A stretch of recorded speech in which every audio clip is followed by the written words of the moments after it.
I have last week I had somebody I call my brother.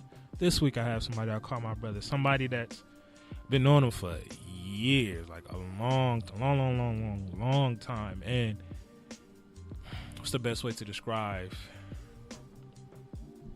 this?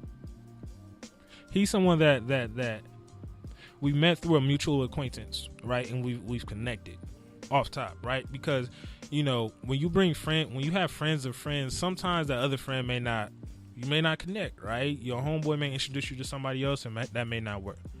But when I was introduced to this young brother right here, it was just like, it's an instant thing. Every time we came across, it was always like we're trying to push each other's, mental capacity. We're talking about things that other people ain't gonna talk about. Other people may be afraid to talk about. We're always talking about those challenging things, and that's something that I thoroughly appreciated within every conversation that me and him have had, because he pushes myself on certain levels, and I pushes him on certain levels.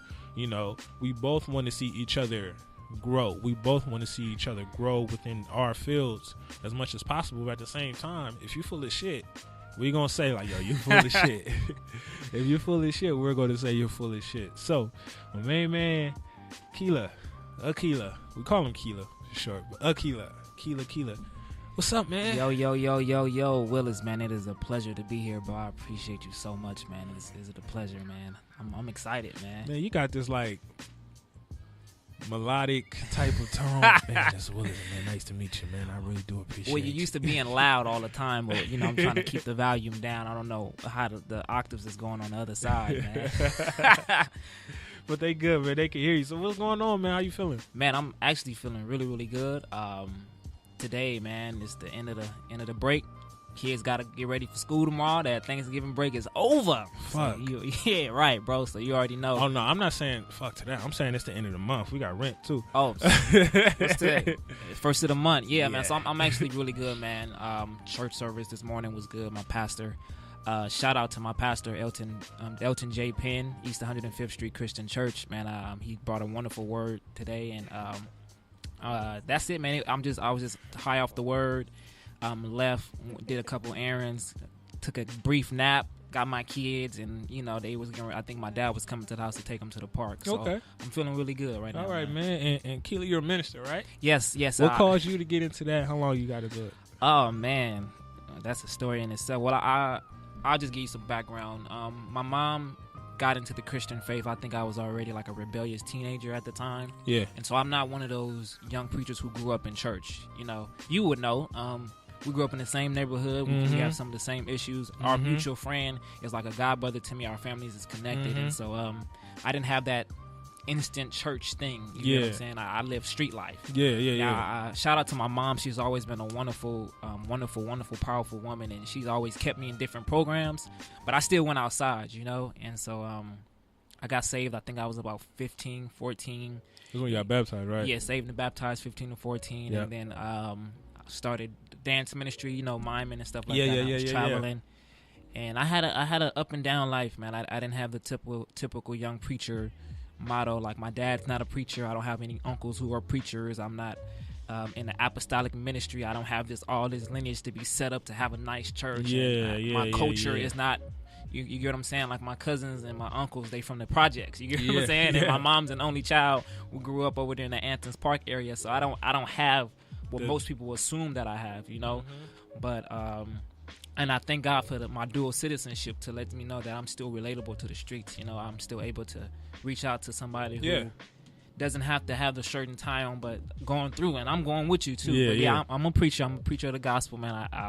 I accepted my calling probably a couple years ago, and I'm just now sort of kind of walking in it the way I should be. I still got some rough edges I need to work on. Was it difficult to walk into your calling? Absolutely. Especially with a lot of the things that we were around? Absolutely. And it wasn't even outside factors. You spoke on something, it was me. Yeah. I never gangbanged. That wasn't really my thing. I didn't want to sell drugs. That really wasn't my thing.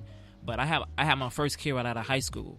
You know what I'm saying? I had my kid at 18, right out of high school. And then more kids came. Then I got married young, and I got divorced young.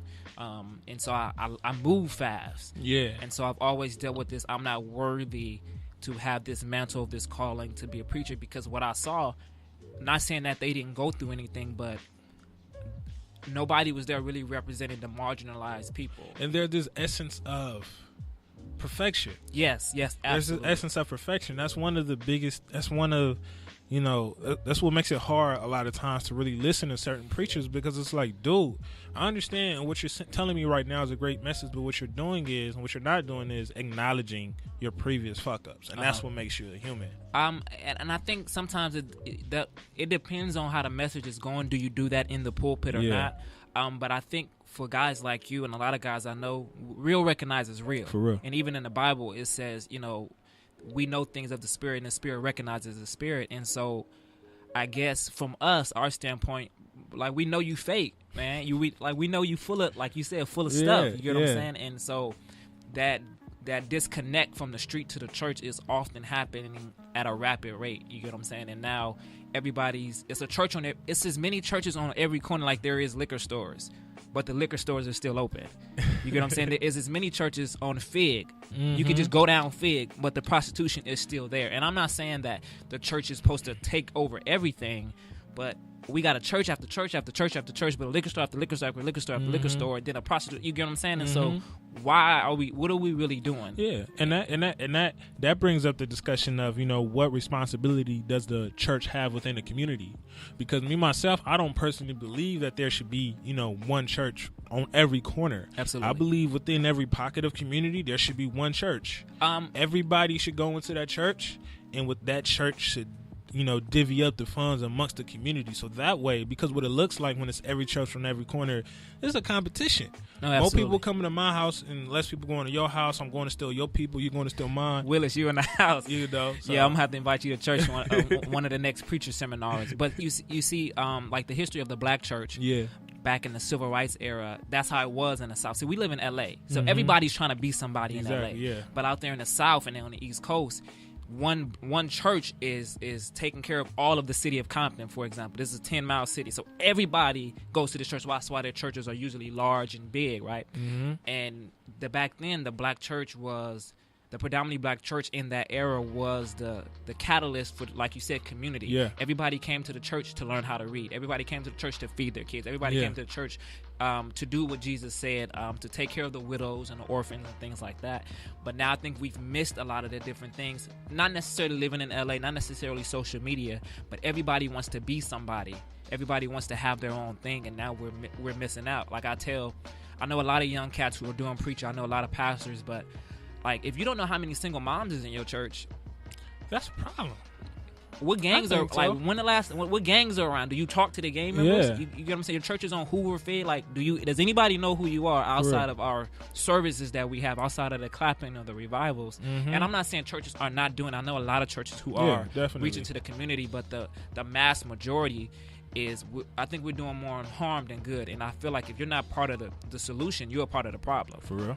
And I'm very cutthroat with that. Yeah. Because I come from it. Yeah. You get what I'm saying? It's not like I don't know what I'm talking about. Yeah. Like we were talking about, the Vanguard, bro. My graduating class of 2005, this is my middle school. This is not all the other homies I didn't lost, but I lost 8 dudes from my graduating class of 2005 from Vanguard Learning Center. I got my panoramic picture and I circled every single dude who got killed. Only one of them was killed by the police. Everybody else was all gangs. You get what I'm saying? I don't have as many people that got killed, but I have way more people that's in jail, and I already know you know that too. Yeah. At least it's. I haven't had the experience of like death within a lot of my very, very close homeboys, and I'm very, very fortunate for that. Like, I really do appreciate that. But it's the people that's next to my close homeboys. They locked up. Yeah. You got people that serving life. You got certain people that's there for 5, 10, 15, 20 years or whatnot. And it makes me fortunate, of the path we went down, because we was going down that same path to a certain extent, right?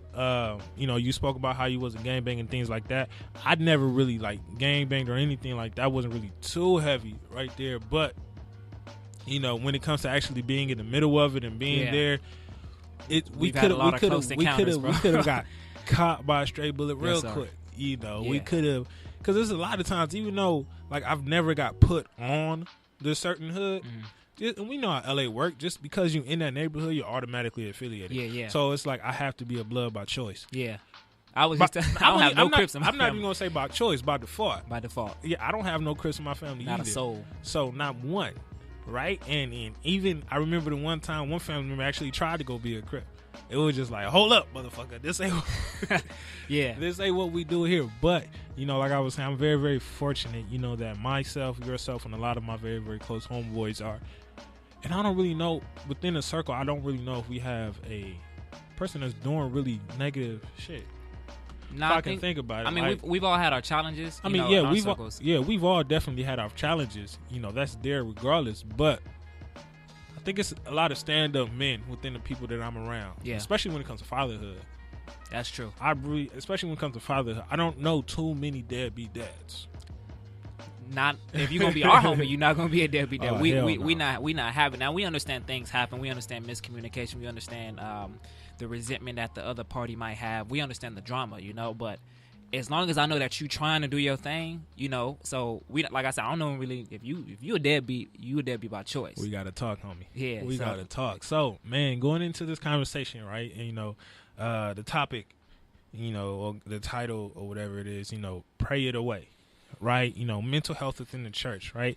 Within my experience of being a therapist and a lot of the individuals that I come across, a lot of the black individuals that I come across, they've been praying it away for years. Mm-hmm. They've been praying it away for years, and they've gotten to a certain point within their lives to where they've began to question their faith, right? Because God ain't doing shit for me, right? I've been praying. I've been, consistently going to church. I've been, my tithes, baptized, all this other stuff, but God isn't helping me out. God isn't assisting me when it comes to a lot of the things. And when I ask these individuals, have you spoken to anybody within their church about what you're going through when it comes to your depression, anxiety, or anything else when it comes to mental illness? They always say either one, nah, because I'm ashamed. I don't really want people to look at me a certain way. Or it's just like, I spoke to my preacher about it. I spoke, to some of the my church family about it. And they all just, girl, it's all right. God got it. God gonna take care of it, girl. Just continue to come to church and, pray, stay faithful. Keep that faith strong and stuff like that. And, we've briefly spoken about it before, the show started. When it comes to religion, a lot of the times I look at that as a scapegoat to work towards your problems, especially when it comes to, certain things within this mental health field, because it's easy to say, I don't understand what I'm going through, so I'm just going to give it to God, so I don't have to work, right? Give all of the negative stuff to God. Give everything to God. God got it. Let me let go of all of this stuff and give it to God.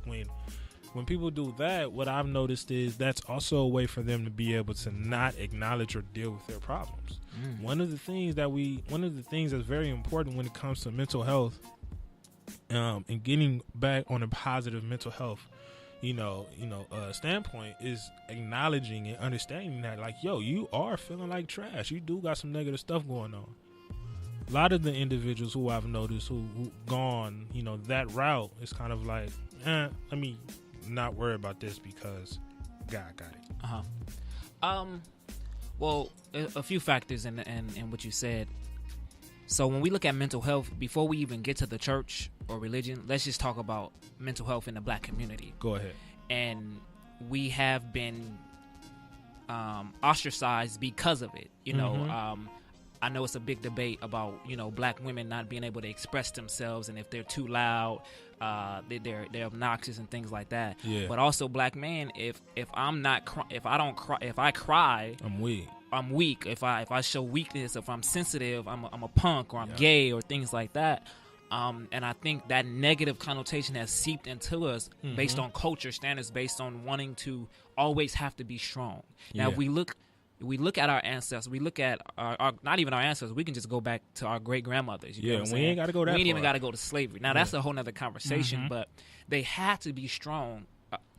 I read an article a few years ago, and it was talking about because I said so.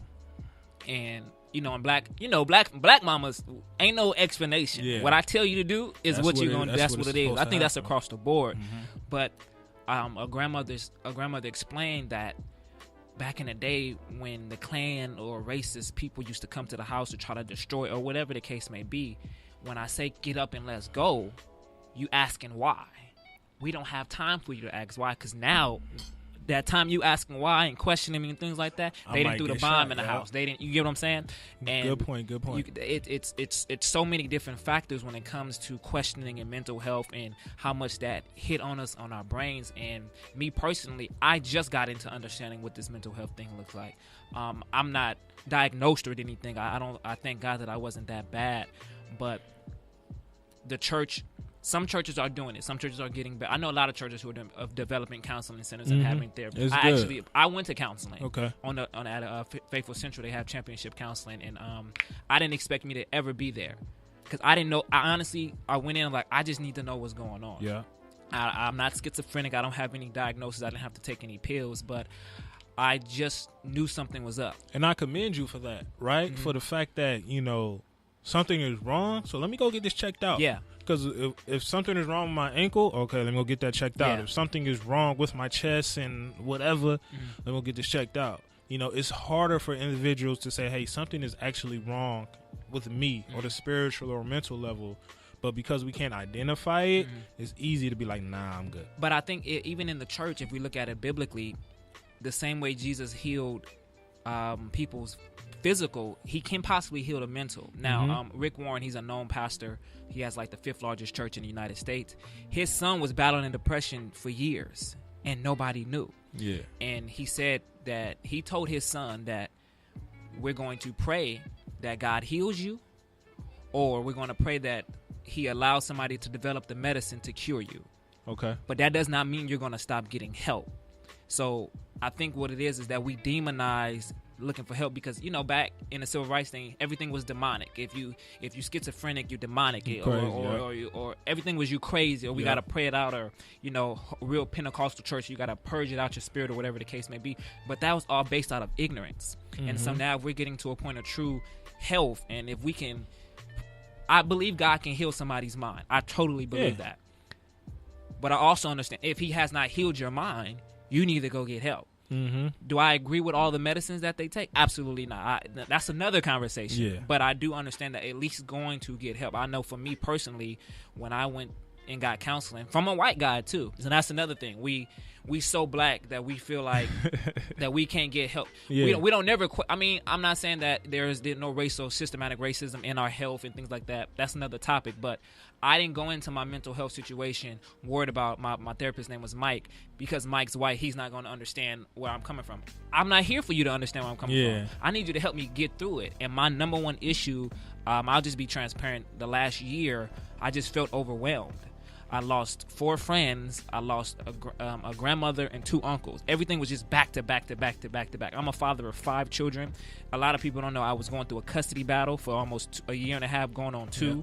My kids are affected by my choices that I were making, and now what I've done and what we're going through is affecting them.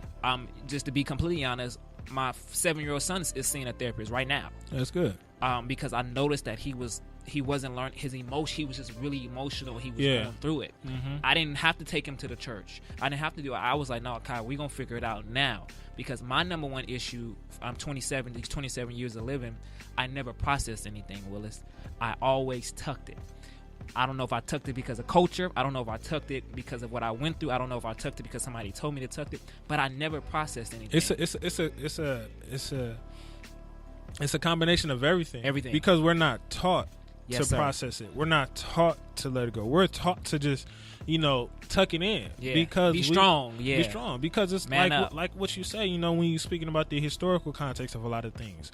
We don't have time and we don't have the ability to be out here asking for help, especially if you've grown up in a lot of these very violent neighborhoods. Yeah. Because honestly, how long we been losing people? Forever. I never needed to sign up for the armed services. No. I know a gunshot and getting shot at and exactly. A lot of white friends, they don't understand that I know where everything is at. My geographical mindset of knowing where freeways is at and knowing where people live and knowing my street is because of gangs. It's because of gangs. Yeah. Like literally, I know where everything's at is because of gangs. Like that's crazy. Yeah. And I've never processed losing people at 12 and 13 years old. Remember when Mike died? How old were we when Mike died? Like 12, 13, because he's a few years older than us. Yeah. That's crazy. I've been losing friends since Forever. that long. And you go to the funeral, now you desensitized. Now when you lose somebody, you be like, first thing you say, did he get shot? Was it a car accident? Because you never really cried. I'll be honest, I didn't mourn my grandmother till like about 6-7 months later. So let me ask you this. What role do you feel like the church has in actually that? Because if we're individuals who've been going to church our whole lives, but if we're also individuals that have been experiencing death our whole lives, and if we get to a point to where death has become numb, what is the church actually doing for us? See, in the Christian or the biblical way of following Christ, we look at death as a celebration. Now, does God, so that's based off our faith. God is very sovereign. He allows a lot of things to happen. Yeah. But when I'm 13 years old and my 13-year-old friend got killed and I was right there, or I've been losing friends since I was 13, you look at how my faith kicks in, but then nobody really took the time to pull me to the side and ask me, am I okay? Yeah. People just start doing that now. You know, they wait till you go through it. They wait till you go to jail. They wait till you have kids. To the last minute. Yeah. Oh, now you're okay. When I've been dealing with, you just never act, or you never paid attention. You get what I'm saying? We grew up in Compton. We grew up in the inner city, and we deal with inner city things. I got peer pressure from going to school. I got peer pressure for trying to make it home from school. I got peer pressure to go outside. You get what I'm saying? I got peer pressure just to, if I don't know if I'm gonna see my friends or not. You know, it'd be as many times that we was partying at Mama Bell house and all this type of stuff. Anything could have happened. Yeah, because we in the backyard. We in the backyard, and it's an alley right there. You get what I'm saying? And it just, I feel like the church has to understand that we just can't pray, like you said, the topic, we just can't pray away mental illness. You have to really get to a point where we creating avenues. The same way people creating Kaiser and St. Jude's for cancer and things like that, we need to get into a community-based process to get some real issues tackling. And if you need biblical principles, go for it. I think there should be, if this is the person that believes in this way of this religion or this way of faith, then we need to assess it differently. But we can't just say, oh, God is going to take care of your mind, but we're not. There were physicians in the Bible. There were doctors in the Bible. And if mental health is here now, it had to be going on back then. Now, there was a little bit more ignorance back then, yes, because you know, mental health, when you acting out publicly, we automatically deem you crazy. Because we don't know what it is. So we don't know what it is. Just bugging, yep. But okay, that's back then. Now we're at a point where we know where people are struggling with bipolar or being schizophrenic or battling depression. And you just can't say, well, pray it away, give it to God if I'm depressed. When I was going through this year that I was going through, I had some ups and I had some downs. Yeah. I didn't even know I was battling depression. Right? But I wasn't weak-minded to be like, well, I'm about to kill myself or commit suicide and things like that. But I did feel it in my spirit. Like, it's times where I don't want to keep going. Like, I'm catching blow after blow after blow after blow. So within that, have you ever approached someone at your church about it? And what was the reaction from the church if you approached somebody about it? I didn't really approach my church about it. I kind of just took the initiative to go do it on my own. Okay. And the reason, my pastor knew that I was going to get help, but actually another friend, the young adult pastor at Faithful Central, he recommended me to go. And Charles Opong, my big brother, he been told me that I should look into it. Oh, okay. So I just never. That was already in the back of your head. In the back of my head, but my pride wouldn't let me go. And that pride thing, that's a whole nother conversation. Yes, sir. A whole other day. Like that's the ego stuff. My ego wouldn't let me. My ego wouldn't. And even now, I still struggle with after going to get these tools that I learned in therapy. My number one thing in therapy was I never processed anything. I never just sat there and start processing. So like the last couple months, I've been learning how to process how I feel and not letting things get to me. But in the back of my mind, I was like, man, I don't want to go.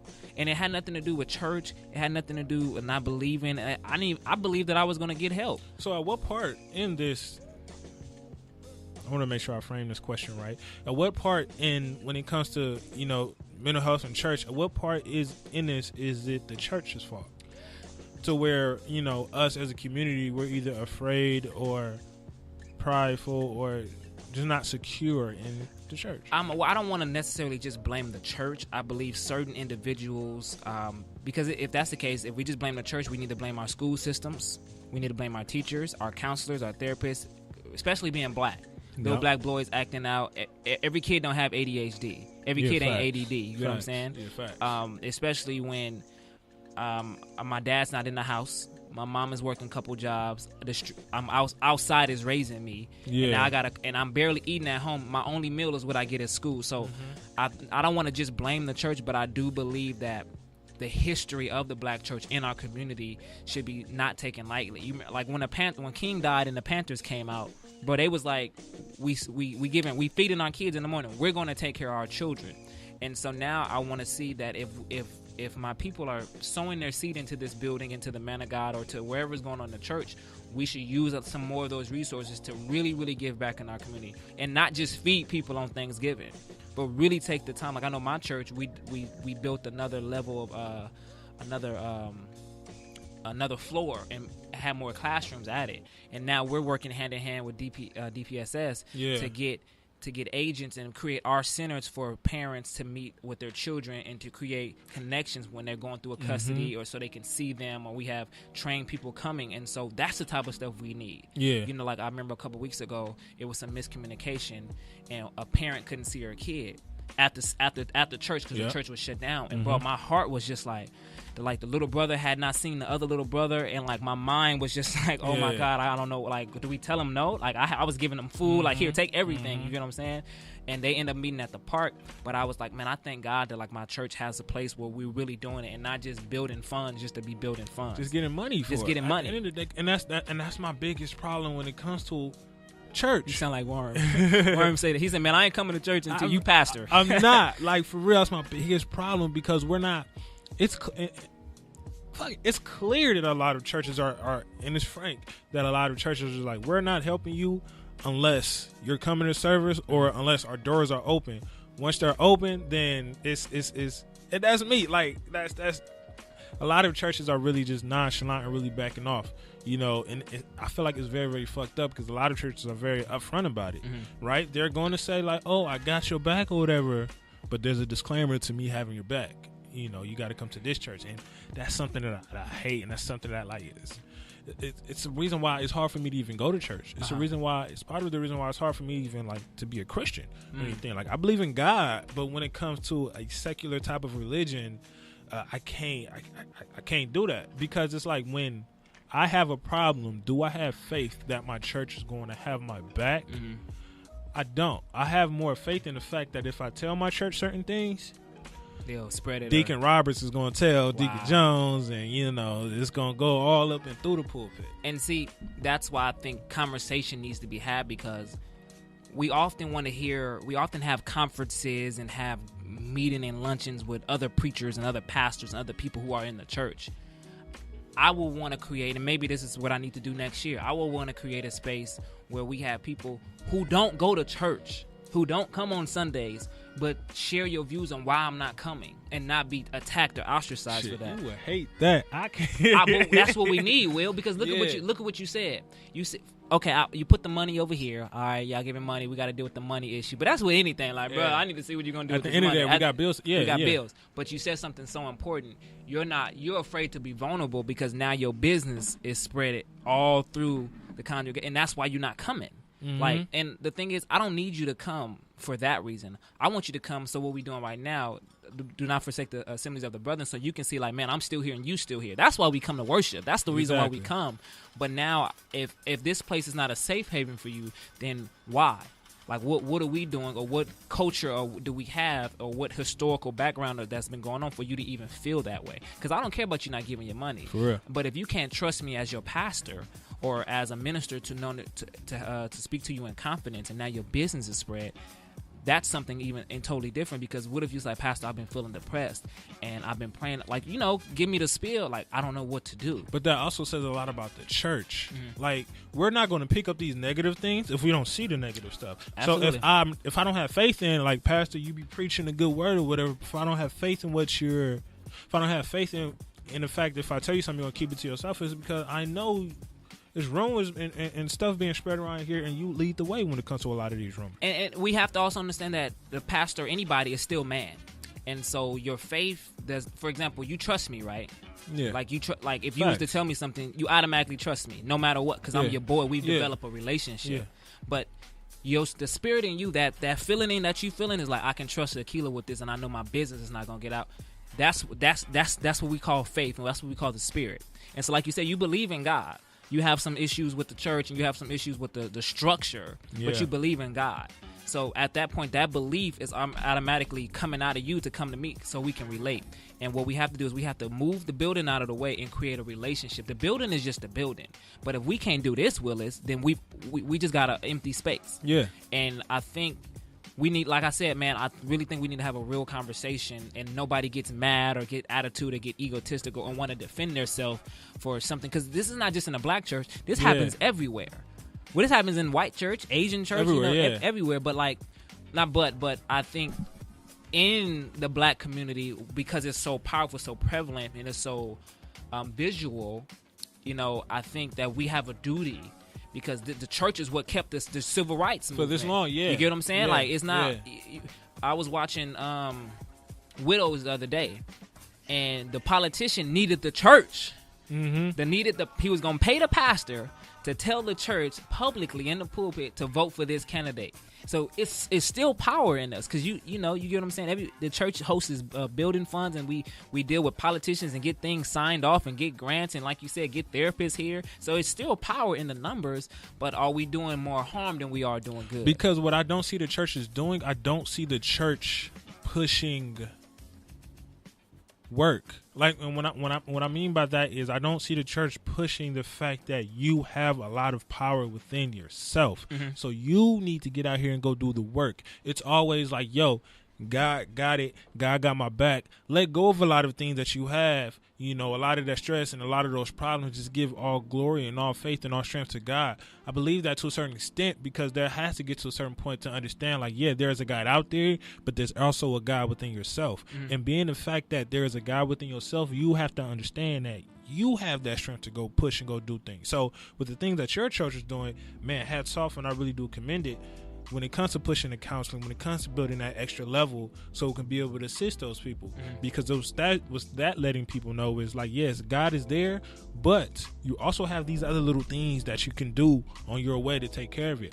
I don't see churches pushing that. Like, yo. I think, like, I know my pastor, and I know a few other guys too, because the Bible says faith without work is dead. That's my biggest. That's the best thing. That's the best thing that the Bible done said since faith was already, and don't just be hearers of the word, but be doers also. Yeah. And the Bible says that Jesus told these people, these 10 lepers, to go somewhere.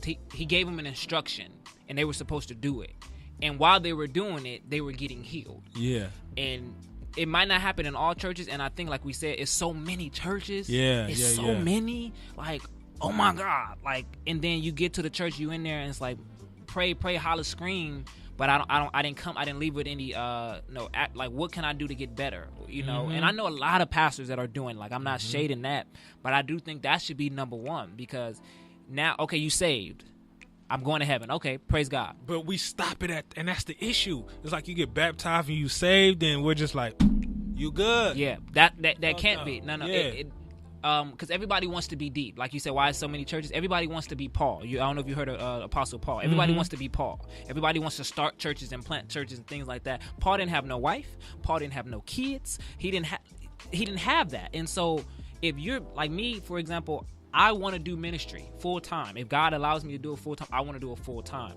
But I'm still in my back of my mind, I'm like, but I'm going to still work, dude. Like, I'm going to still do something else. You're not about to just, you get what I'm saying? Because I have children. I want to get married again. I want to have that family structure, because that type of stuff makes me happy. The joy of the Lord is my strength. But family, I still want to have a regular life and still go to heaven. I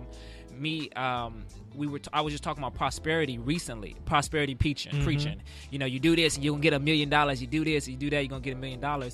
And what happens is that society and people have demonized being prosperous and being a Christian at the same time. For example, you got these pastors who have great, like, a lot of money. Let's just do it like that. Yeah. Now, do we know some pastors have side businesses? No. Some pastors in real estate, they in a lot of things. But you know what I'm saying, the way it looks. Yeah. Right? We have done two things. Number one, we have not educated ourselves to, like, I shouldn't be pastoring in the hood, and you got all this going on, but the hood, like, look at what you're doing. But the hood is still trash. Yeah, trash. You get what I'm saying? It makes no sense. Like, it just makes no sense visually. Now, you might really be a upstanding guy. You might really be a standing pastor. You're not stealing the money. They're paying you decent wage, and you got other side hustles. But you have to be conscious in your surroundings. Mm-hmm. You can't just do whatever you want to do. You can't just pull up to El Segundo and San Pedro in a Bentley and not expect the sheep to look at you like, what's going on? And then that brings to the point of, at what point within, you know, your job as a church goer or a pastor, at what point do you sit back and connect with the community? I think every day. I think as a pastor, if your church is in the inner city or in the urban community, I really truly believe that your number one job is to be for the people, no matter what. I think you need to shake hands. I think you need to go to the local barbershop. I think you need to pop up on the gang softball games that they have. I think that should be your duty, because these are the people that's coming to your church, whether it's their aunties or they cousins, their mamas or whatever. Make yourself present, because now you just having church, but you're not relatable, because now, if you don't, the Bible says, go make disciples to all nations. Before you even hit the nations, you got to take care of Jerusalem. You got to take care of home. So a lot of pastors want to travel the United States and travel all around and go to Africa. Why would I go feed Africans when I can just go down the street? Facts, you hear me? Like, why would I'm flying way over there to do what? When we can go to 6th Street in San Pedro and it's a line full of people. Tents, bro, tents. I was down there like a couple weeks ago. I'm like, man, they really sleeping out here in the cold in tents. Yeah. I don't even know what that means. You get what I'm saying? And I think what we have to do is we have to get to a point where we say, okay, this is what my community needs. This is what God can do. But you have to do these things. God is going to save you because he loves you. That's it. That's all. But if you want this next level, the Bible says he can do exceedingly abundantly above all. Greater is he that is in you that he is in the world. If you have, like you said, that God in you, then the mount you can move mountains with just the faith of a mustard seed. So you can get that degree. You can have the nice house. You can have the nice car. But there is work in between there to get to there. But you don't. But the church don't push that, and that's not all churches. Not all churches. Like, there are some churches that does, but I shouldn't be generalizing it, but we're generalizing. Yeah. Right. But like you said, like, we live in LA, and so it's. Like, every time we look around, there's another church. Every time we look around, somebody wants to be a bishop. Every time we work around, someone wants to be an apostle. Somebody wants to be somebody. Mm-hmm. Everybody, it's church after church, like liquor stores. And so now, like you said, because of these things, we be desensitized to the things of God. Like, now I'm like, I don't really feel. And I come from not prosperity, but I come from a wealthy church. The church I got saved at and was baptized at was middle, upper class African Americans. So I never really seen struggle. So when I was coming to church, I seen the cars, and I seen businessmen and entrepreneurs and lawyers and stuff, all that. You get what I'm saying? So it never bothered me. But I also saw that my church, if my church didn't have nothing, we had children's church. Yeah. We had a space for we had a nursery. We had elementary school kids, middle school kids, high school kids. We had space. I've been to churches where the pastor and assistant pastor, the youth pastor, got an office, but the children having children's church outside in the tent. Mm-hmm. But y'all doing ministry. You get them? And so I came in on the reverse side. So I've seen, like, to have a good music ministry. I've seen a big kitchen. I've seen money, bro. Like, I've seen it. So is there a point in time to where the church or the pastor would have to say, hey, when it comes to your issues and when it comes to things that you have going on, God isn't enough? Oh, that's a real good question. I would have to say God is enough. Faith-wise, I believe that God can do anything. I do it all, but I do also believe that God also. The Bible says that faith pleases God, and so one of my main things right now, I've been struggling with my faith recently because I want some things in my life and I want some things from God, and I need to step out on faith, but not saying, oh God, you're just gonna bless me. I got to do an application. Yeah. You get what I'm saying? I got to type this paper up. I got to get it's always things before that. So, because God is going to come, because he said it was going to come. Yeah. But I have to do the necessary things to get there, because God don't care about it coming or not. He wants to see what you're going to do on the way there. Mm-hmm. So he wants to see, like, okay, you say you trust me, you believe in me, show me.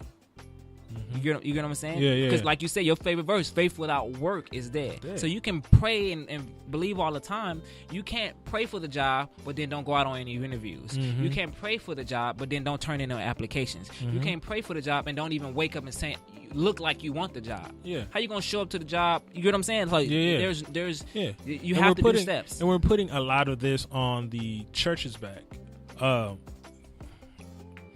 Is that unfair? Yes and no, but we're putting a lot of this on the church's back, but we need to put a lot of this on the individual, right? Because like I said earlier, a lot of people who have these issues, we kind of use church and God as a scapegoat. We don't want to say it as such, but that's what we're using it for, so we won't have to really address what we need to address. Absolutely. Because it's easy to just go to church and deal with that and not do that work, right? A lot of us black folks, we like things now.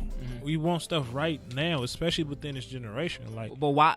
But that was passed down, Willis.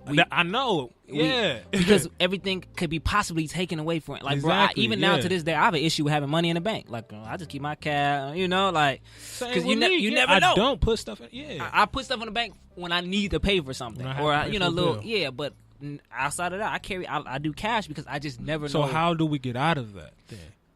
I think to get out of that mindset, that's not necessarily a church issue. That's a freedom issue. The church does speak on renewing your mind. Yeah, God does speak on renewing your mind.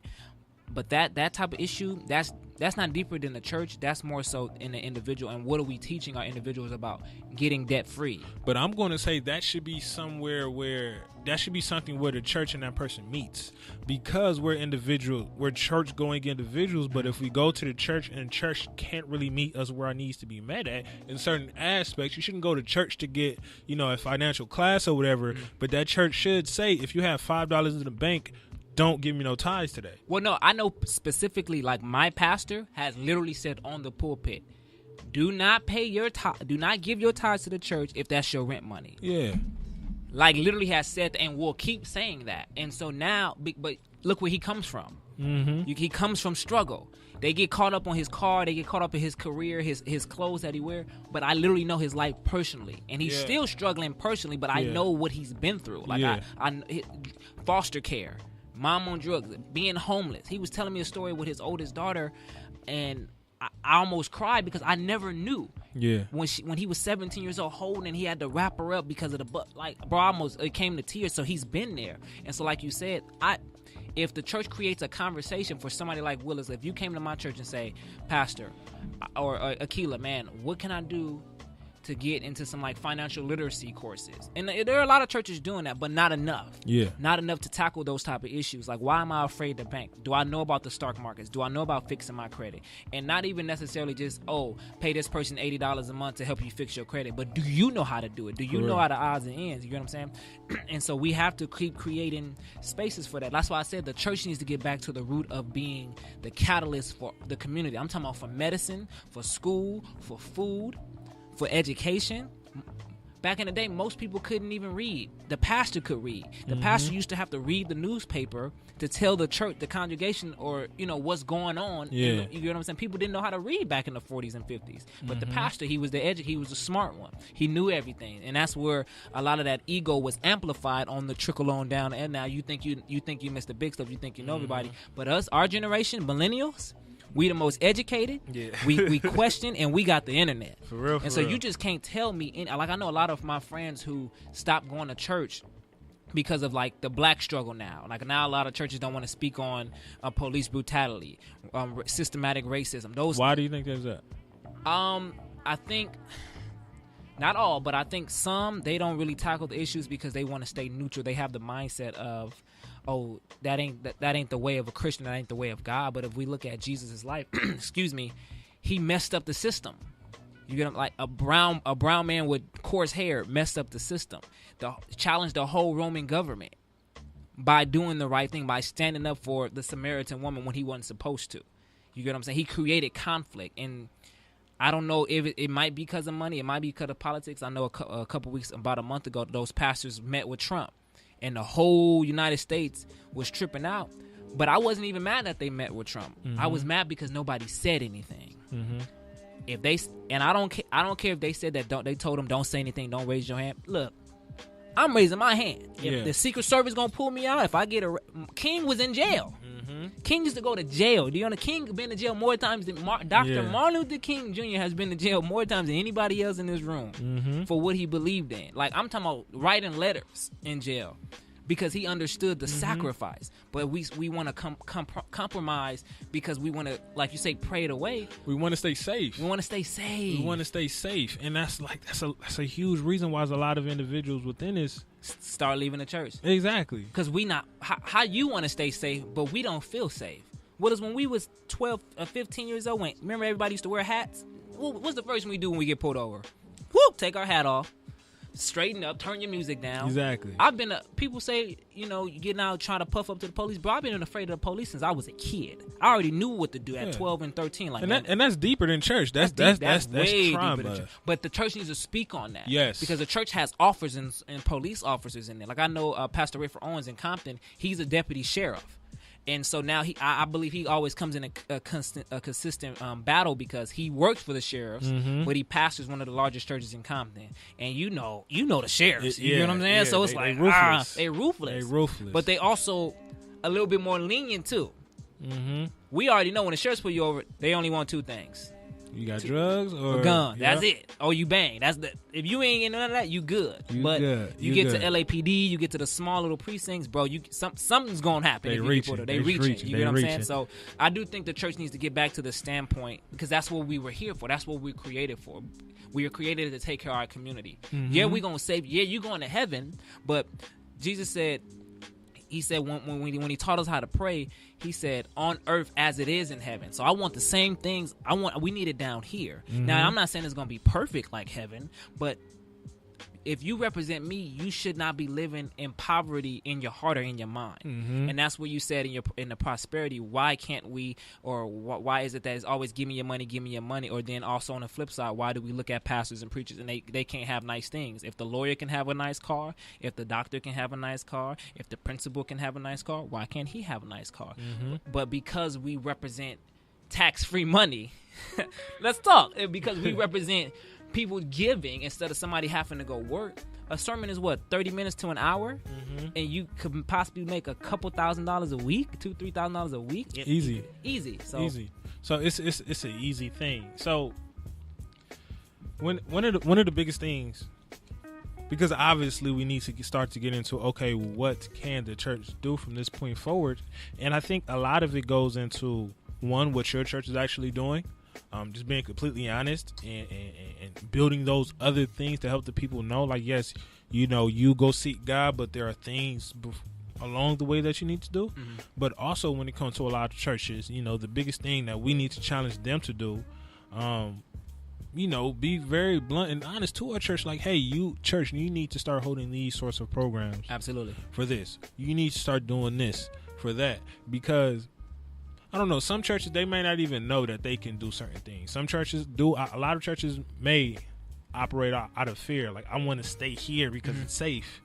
And we got to get out of that mindset of we need to continue to do things just because they're safe. Right. Everything that's comfortable isn't right. Yeah, absolutely. Everything that's comfortable isn't right. I mean, look at it. Like I said, I grew up in a pretty wealthy, known wealthy church, but then also I traveled to non-predominantly black churches. So the white churches and things like that. Like I mentioned, Rick Warren, bro, it was like Neverland for Jesus. So how was it out there with the white churches, comparing it to the black churches when it comes to connecting a lot of the mental health stuff?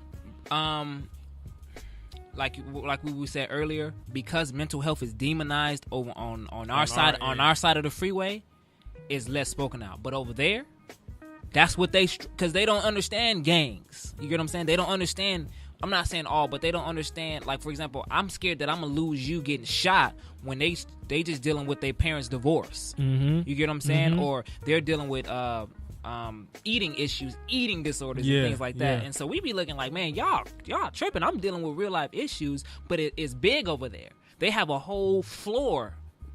That's what they deal with, because they don't have to deal with the things we have. They won't have to deal with systematic racism or police brutality or gangs or drugs and things like that. And so mental health on that side of the freeway in their churches is very much, it's not demonized. Like, hey, if you guys need help, come on. We have some classes. We have the therapy. We have counselors and things like that. And when I went, they never are really attacked. Now, I'm not saying scandals and things like that don't happen across the board, but when I go to church and I see that there is everything that I possibly need here, like I went to Saddleback in Orange County, bro, they had a skate park. They had like 3 or 4 cafes. It was schools on campus. I never had to leave. I can be here for the whole weekend. You know what I'm saying? If I needed something, they have pantries, they have food, they have clothes, and it's like, wow. And that's a funding thing, right? You know, the reason why they have all of that stuff is, you know, they have the funds to take care of it. And I think that kind of goes back into what I was speaking about earlier about how there doesn't need to be one church for every block, but there should be the church for the community. Yes, and then we could all bring our funds together and we can build like those skate ports or counseling centers and, you know, nurseries for the kids to go to, just in case, you know, mom needs to go to work, she can bring the kid here or whatever the case may be. Yes, sir. But, you know, when it comes to a lot of things, it's, well, let me ask you this. What was your church's response when you went to counseling? For the people who knew, when I told my pastor about it, so I didn't like make an announcement. Like some people who know, they would say, "Man, wow," you know. But you know what? I was more afraid of telling my mama and my dad that I was seeking help, and I was even more afraid of myself. I was down in myself because I sent my son, my 7-year-old. And I wasn't really looking for anybody's pat on the back, but I'm glad that I went. And I actually plan on going back. Not saying because I feel like something's wrong, but the tools that I learned, just learning how to process stuff, bro, I felt okay. And so now when I go do ministry and I'm talking to people and things like that, I recommend it. Like if I see signs and I see that, okay, this is not something that we just gonna pray away. So is that how you implement the things that you've learned from your counseling sessions into your ministry? I'm not a licensed therapist, or I'm not a psychologist. No, but even still, tools is tools. Tools like, is tools. Like hand it over. Especially with young black men. Yeah. Because now I know most of it is processing things. You never cried. You never just was mad and it was okay. You never just screamed. Nobody, you get what I'm saying? And it helped me be able to recognize it and see it and say, I used to be just like that. Yeah. Even now, I'm gonna be honest with you. Even now, going to therapy, it has allowed me to be a better parent. I'm a little bit more patient, and I'm not perfect. I'm still, but my sons, when they're emotional, I'm patient with them. Like, express to me how you're feeling. Tell me what's going on. I don't want to, suck it. Sometimes I'm like, man, you got to man up. Come on, we got to get things that need to be done. Because sometimes we don't have the time. Like, bro, we got to go. We got to protect the family. You know what I'm saying? Like, you seen 300. Look, we don't have time for all this. Yeah. Man up and let's go, because the war is coming. But times that are not war, but I'm just in a habit of making them toughen up, sometimes I got to be soft with them too. Like, talk to me. Tell you, cry. Why are you crying? What are you crying for? The same things that I would get. Keela, why are you crying? What are you crying for? How are you feeling? And so I got a good response from my pastor. I got a good response for the other ministers who knew I went. J.P. Foster, Faithful Central, he knows. Pastor Charles Opong, he know I went. Elder John Bernard, he knew I went. A couple of people knew I went. But then what I did realize, that other people go too. People be going to get mental help. Yeah, they just don't want to tell you. They don't want to let you know. Like, oh, for real? You be like, dang. Yeah, people go. And whether it's a Christian-based counseling, whether it's a holistic-based counseling, I'm starting to realize that it's not becoming more popular, but it's becoming more common because people are now recognizing the signs, and now they're like, okay, I need to go get some help. I need to figure this thing out, because I'm about to lose my mind with being saved and all. Yeah, you hear me? It's about to be crazy. Rick Warren's son committed suicide, but he was saved. Yeah. From what they tell us, he was bringing people to church. He served in a ministry, but he was sick. And so now, what level of patience do we get with people when we know they're sick? When we have bipolar people, or we have schizophrenic people, when we have people who are mentally depressed, mentally ill, what level of patience does the church now have? Because we will give them the same patience if they had cancer. True.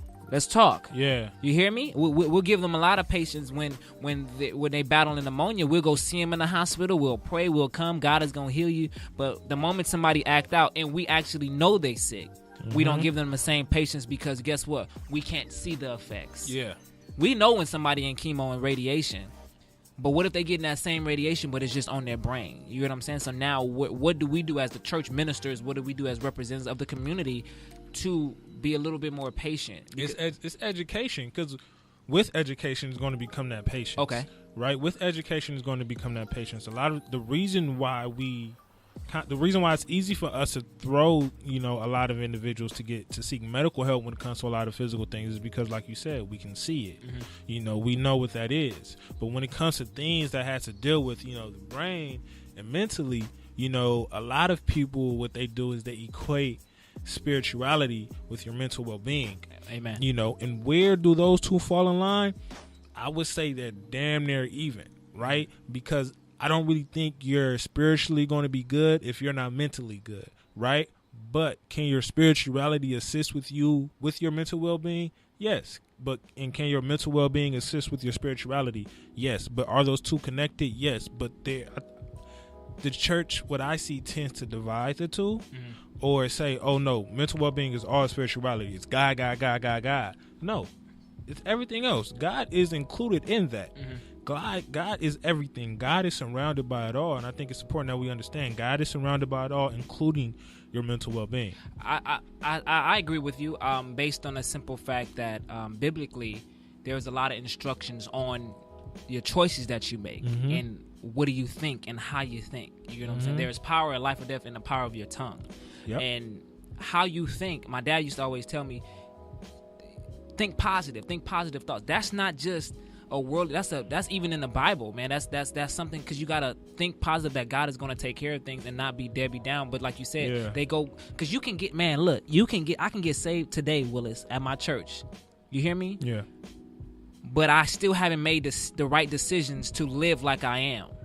Does that make sense? Yep. So I'm saved. I'm going to heaven now. Okay, I'm going to heaven, but I'm not making the necessary decisions to put what I wanted to be saved from down. Like, you have to make a decision unless you're sick. Now, if you're sick, there are other things that needs to happen. You get what I'm saying? Like, alcoholics go to AA meetings. You get what I'm saying? If you got drugs in your system, you got to go to rehab and detox those things. Yeah.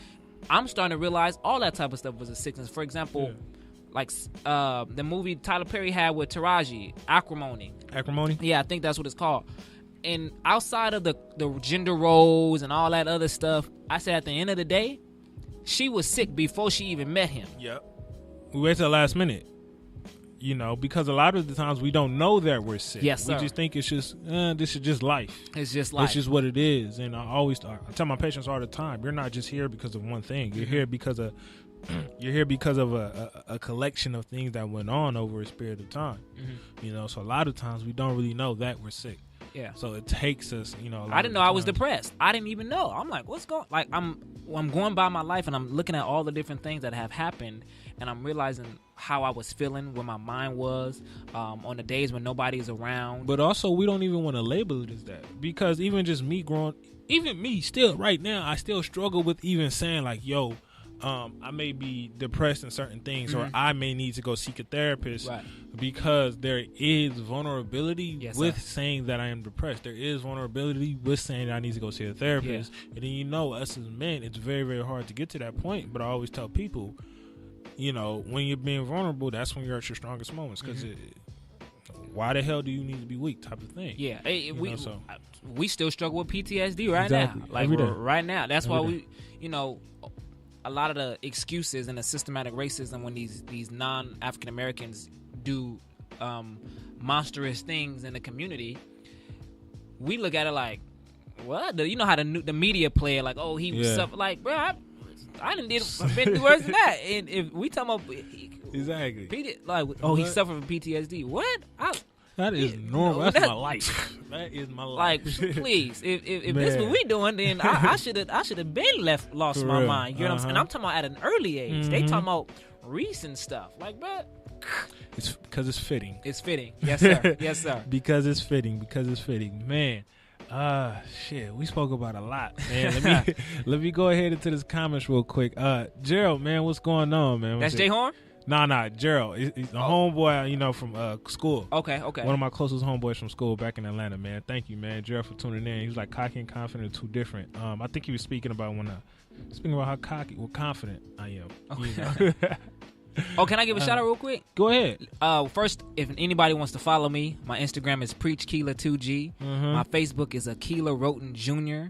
My Snapchat is Akela Rex 15, I think. I don't know. I'm still learning all these different things. But man, I want to also give a shout out to my sister. Her birthday was yesterday, and she's a 2-year kidney survivor. She lost both of her kidneys failed 2 years ago. Whoa. So shout out to my sister Yanni Davis. She just received her kidney. How old is she? She's 30. She just turned 32. Wow. 31 or 32 yesterday. And she battled with kidney depression. And for 2 years she was in dialysis. 2 years she was going through. In those 2 years she got her master's. She never gave up, and she just received her kidney in the end of October. So I want to give a shout out to Yanni, who is big shouts out to her, yo. She shout out to Yanni. My pastor's birthday is tomorrow. Shout out to Pastor Penn.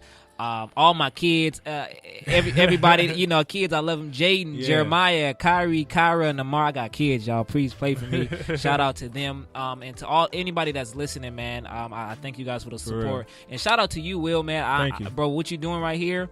I feel like I'm at the Breakfast Club. Like this is what I live for every morning. Like, man, we got to get more people in here. Man, I want to come back, But shout out to everybody, man. And I want to say this as a disclaimer. To all my believers in Christ, the people who walk the same faith walk as me, it is okay if you need help.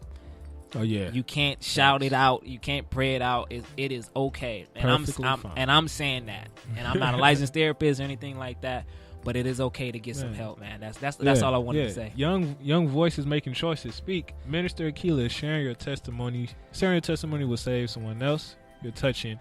On crucial topics. Definitely true, man. Rhonda, I see you. Thank you, sis. My man Didier said, the teacher of religious law and the Pharisees,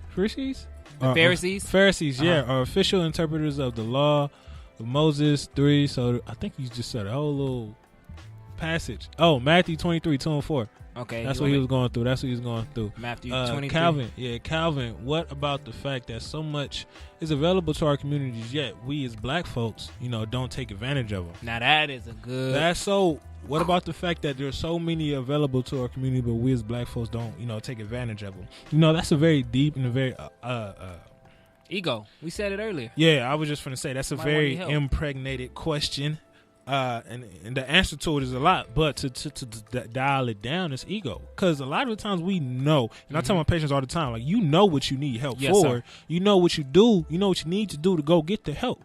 The thing is, we're afraid to go get that help because we don't want to be vulnerable. We choose not to go get that help because we don't want to be vulnerable. Same with the churches. A lot of the churches know I need to have this certain program at my church, and I may have the funds to do it at my church, but just don't do it. Why? Because it doesn't fit. They think it doesn't fit with the mission or what we're trying to accomplish here at the moment. So the stuff is there, but a lot of the reasons why we just don't go out to do it, to kind of break it down, is ego and pride. And it gets deeper than that. And that, but I think, and spiritually, I think my generation, or the millennial generation, ego is our biggest issue.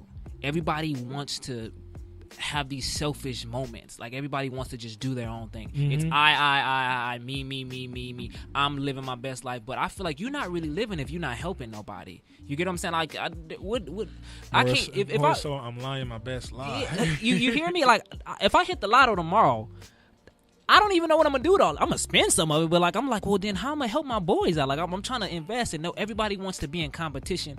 I don't even think it's a crab in the barrel no more.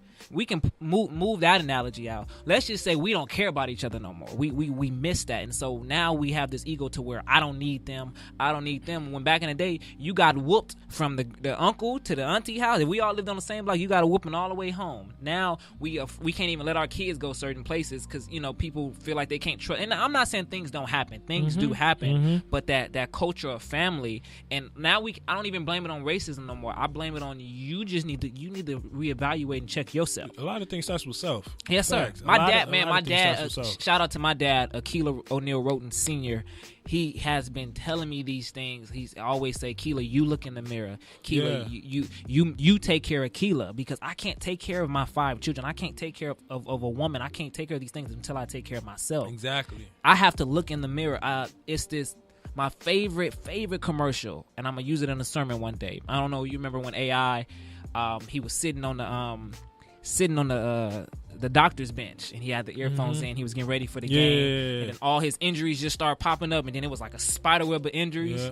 And he looked in the mirror, and he's like, "It's time to go to work." So all these different things happening. I'm gonna look in the mirror, and I'm gonna look at them. I'm gonna accept them, but I'm gonna keep pushing forward. I'm gonna keep going forward. I have to do the work for it, and that inspires me because I feel like we have to really reevaluate us, because I can't help you, Willis, if I don't help Akela. You get what I'm saying? I know we want to and we have good intentions, but if I don't take the necessary steps to be a better father, to learn emotional conversation with my sons and knowing how not have to have double standards with my daughters and things like that, that starts with me, though. First. Before I even teach them, I need to get implemented in my mind. Yourself, right. You know what I'm saying? I can't even parent the correct way. You can't fix something that if you don't know it's broken in the first place, man. Young voices are making. He also said truths being spoken. People forget faith is an action word. Corey dropped King. People forget faith is an action word. Yes, that definitely is true. Faith is an action word, right? You have to. Like love is. Love is an action word. Yeah, I think a lot of times we throw those two words around too loosely. I have faith in this because it sounds good and it's going to appease someone else, but do you really have faith in it by the things that you're actually doing? Does it show? Yeah. We can say a lot of things, but does it really show? Tim White, Pastor Fred Price just finished a series in mental health, and he's proudly admitted that he goes to counseling. Shout out to Tim, bro. I hear you, man. That's my boy. Counseling is very, very good. I'm telling you. Chantel Jarrett. So how do we entice more millennials into the church to get these mental support services? You want me to go? Because there's two parts to that question. Introducing mental services into the church, and then introducing millennials, into the church. I could say this: a lot of my peers, millennials in general, I ain't gonna say millennials in general, but a lot of my peers that I know don't go to church, right? Because we understand that church is just not this building. Church is within you.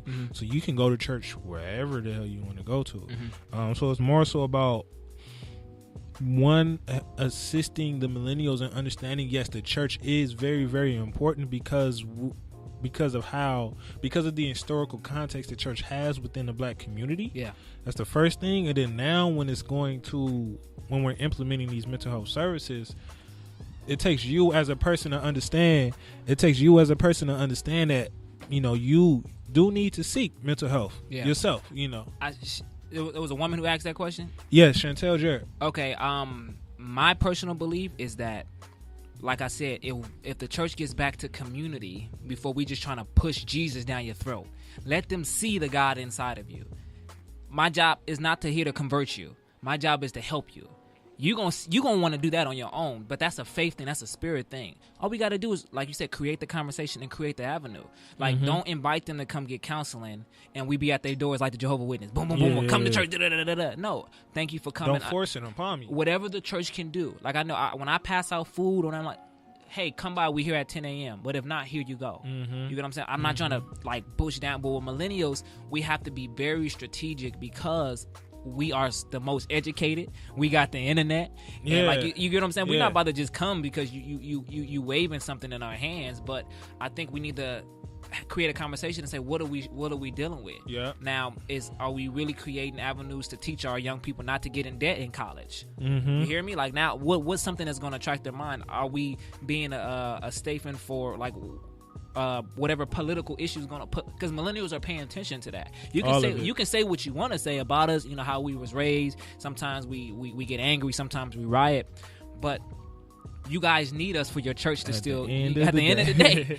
Because if your church got 40, 50 members and 35 of them are 70 plus, what's gonna happen? You get what I'm saying? Facts. But then I don't want to. My thing is, I'm not here to try to change you, Willis. That's not my job.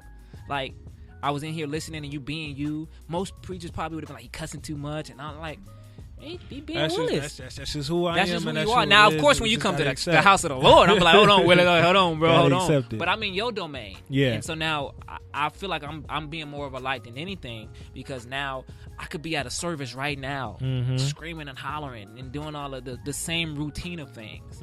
But I made an issue to come out because I know this is very prevalent. This is very serious. And I want more millennials, and all the millennials that's listening, I want you to understand that there are still some young Christians who you don't have to be afraid of, cautious of. Like, I'm not naive to what's going on. Yeah. You hear me? I'm not, like, oblivious. At all. Because I used to struggle, like, talking to other young preachers, like, bro, what? Like, what do we... like, bro, I got child support. Like, are you understanding what I'm going through right now? But he laughing in the background. That's the truth. But I realized I had to go through all this because when I meet other millennials, like, I'm giving lawyer advice. You're going to know how to relate, man. You're definitely going to know how to relate. So... that's a lot. So, the question I have for everybody is, I think I kind of briefly skated over it, and this was, it popped up in my head when I briefly skated over it. But how can we align, our spiritual being with our mental well-being, right? How can we align those two? Because we look at those two as two separate things. Even when I say those are two separate things, but I believe those are one and the same. They affect each other. Just as our mental well-being could affect our physical well-being. How? So when it comes to you, Akela, answering this question, what would be your, answer for it real quick? Real quick, I believe how can we align both is after we get the necessary information for both. Mm-hmm. I do believe that we don't need to be ignorant in either one. The only way you're going to be able to parallel both is if you have this consistent information for both. And so if I have this mental stuff and I got all the information back in that, now where does my spiritual application take in for that? Or if I'm spiritually applicating it, but then I don't tackle my mental, so I have to be able to fuse the two to tackle the problem. And so for me, personally, I didn't just go to any therapist. I went to a Christian therapist. You hear what I'm saying? How can it relate? Because that's what I thought. Okay, maybe I can relate and I got both tools. You get what I'm saying? He gave me a spiritual application because our spirits. He was able to talk to me, knowing that I was a preacher, knowing these things. He was able to give me a spiritual application. But he's a licensed therapist through the state of California. But then he brought in the mental, so we merge everything together. So I believe if you tackle both sides, get information from both sides, some way somehow is going to segue into becoming one line. That's my advice. Man, thank you, man. Thank you for coming, man. Oh, it's all good. Man, I can't wait to come back. It. Oh yeah, you will. Definitely will, man. Definitely will. We come back Black History Month. Come back Black History Month. That's when we gonna get on. Real talk, man. Thank you, Didier, for listening. Keith, thank you. My main man, Gerald Coleman III. Thank you, my man, for listening. Young voices making choices. I believe you know who they are, yes. right? Hey, Rhonda. Thank you, Rhonda. Thank you for listening. I appreciate Aspen, you. how you doing, love? Aspen, all those people. Calvin. Calvin, good looking. Corey, my man, good looking. Tim, thank you. Appreciate it. And Chantel, thank you. Appreciate it. The last thing Calvin said was the leader in each field must come together to strengthen and strategize, implementations of, into and action. Definitely and true, man. As always, man. Thank you for everybody that tuned in the beginning. Thank you for everybody that tuned in the middle of it. Thank you for those folks who haven't tuned in again. Who haven't tuned in yet because they haven't caught on yet, man. As always, man, this is Willis Cooks. Chill well. Thank you, Akela, for coming through, man. I God bless you, man. thoroughly appreciate it, man. Never forget, ain't no wealth without your mental health, man. Please be great. You take care of yourself. Be great, y'all. Y'all Peace. Be blessed. God bless y'all. Yes.